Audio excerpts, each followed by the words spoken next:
పిల్లలు పోతున్నట ఎక్కడ దిగలు అయిపోయిందట ఓయ్యా అన్నట్టు మహిళల కోసము ఫ్రీ బస్సు ఉచిత బస్సు కోసమే సంఘం పెట్టాడు. దాన్నే మహాలక్ష్మి పథకం అంటారు. ఏనదన్నా సమ్మక్క సారక్క కాడికి యముగాడ రాజన్న కాడికి పోయినావయ్యా. ఉంటున్నావా? ఇప్పుడు మా అన్న పెట్టింది కాబట్టి మా ముఖ్యమంత్రి పట్టుకోను అటు ఇటు రోడ్డు మీకు రోడ్డు బస్సు ఎక్కువ చలో కాదయ్యా. పైసలు పెట్టినప్పుడు చాలా అయితే మురిగిలోని నువ్వు అసలు తీసినాసని పిసినాసోళ్ళే మా అన్న పెట్టింది పంచి పెడుతున్నా ఇంకా ఏ విషయం చెప్పనా? చెప్పు. కట్టెలపోయి మీద వండే కాలం పోయిందే పిల్ల కాలం పోయింది.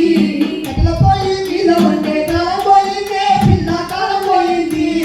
500 గంట గ్యాస్ ఇంటికి వస్తుంది నా ఇంటికి వస్తుంది. కట్టెలపోయి మీద వండే కాలం పోయిందే పిల్ల కాలం పోయింది. 500 గంట గ్యాస్ ఇంటికి వస్తుంది పిల్ల ఇంటికి వస్తుంది. కట్టెలపోయి మీద వండే కట్టెలపోయి మీద వండే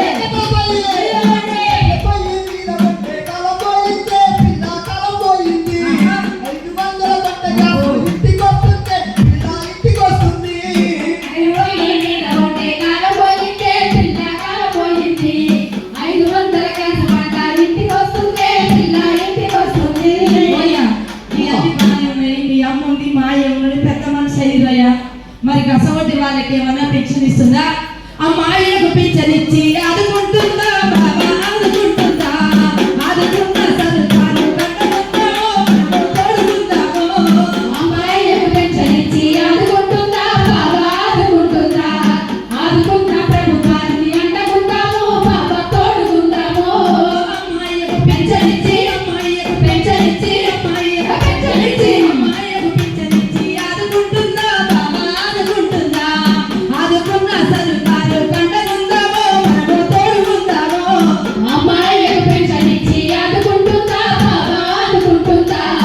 ఆదుకున్న ప్రభుత్వాన్ని అండకుందామో బాబా తోడుకుందామో. రేపు జూన్ 2వ తారీఖు నుంచి కొత్తగా మన 2 లక్షల పింఛన్ చేయబోతున్న ప్రభుత్వం. మట్టయితే పెట్టాలన్న మనోహరి చదువురాదా పేపర్ కూడా వైద్యులు టీవీలో కూడా 20. నిన్ననే మన తెలంగాణ రాష్ట్ర ప్రభుత్వం అన్ని పేపర్ల పేపర్ ఫస్ట్ చూడంగానే జూన్ 2వ తారీఖు నుంచి కొత్తగా ఇంకెవరైనా పింఛన్లకు అప్లై చేసుకోకపోతే అప్లై చేసుకున్నాను కూడా చెప్పింది. అందరూ ఒంటరి మహిళైనా బోధవాపైనా చేనేత కార్మికులైనా బీడి కార్మికులైనా వృద్ధులైనా వికలాంగులైనా ఎవరైనా పింఛన్ అర్హత కలిగిన ప్రతి ఒక్కరు కూడా దరఖాస్తు చేసుకోమని చెప్పింది మా ప్రభుత్వం. శిక్ష